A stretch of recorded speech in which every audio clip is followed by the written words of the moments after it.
Noon guys, tayo mag-laminate So na guys, tayo maglaminate. Ganito lang guys ang paglalaminate oh. Watch nyo lang guys ang aking gagawin until the end. Kung paano ako maghagod ng rugby sa laminate. Para magaya nyo na rin guys. Pero ito, ang aking ginagawa ay napaka-basic lang. At madali lang ito matutunan kung kaya. Dahil sa una, syempre, mas mahirap kung hindi mo pa masyadong kabisado ang pulso ng iyong mga kamay sa paghagod. Dahil ito ay bihasa na, kung bihasa ka na, ayan, gayahin mo lang yan siya guys. Ang paghahagod para pantay at hindi ka magbuo-buo sa paghagod ng rugby sa laminate. Kung gusto mong mag-laminate o magdikit ng laminate sa board, ganit yan na ang gagawin nyo guys. Ihagod mo lang siya ng maayos. Syempre magbuhos ka muna yung kaya lang ng iyong paghagod.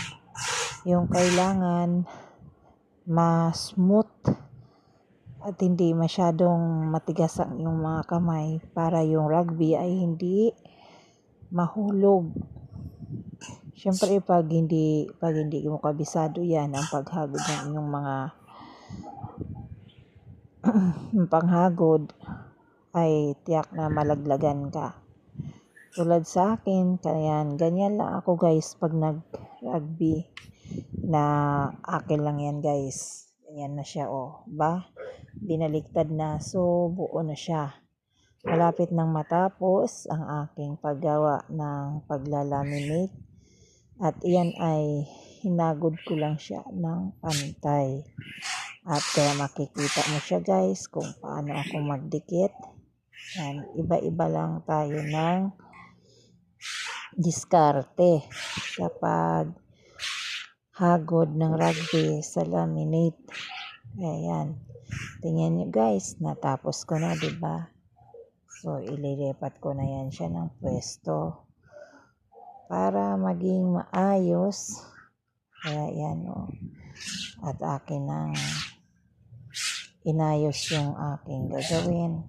Malinis na yan. At pantay. Nakita nyo guys, walang buo-buo. Ganyan lang talaga guys. Ayan, ililipat ko na siya sa kanyang ibang pwestuhan din. Sunod ko na yung board. The next naman yan guys. Thank you for watching. Bye-bye.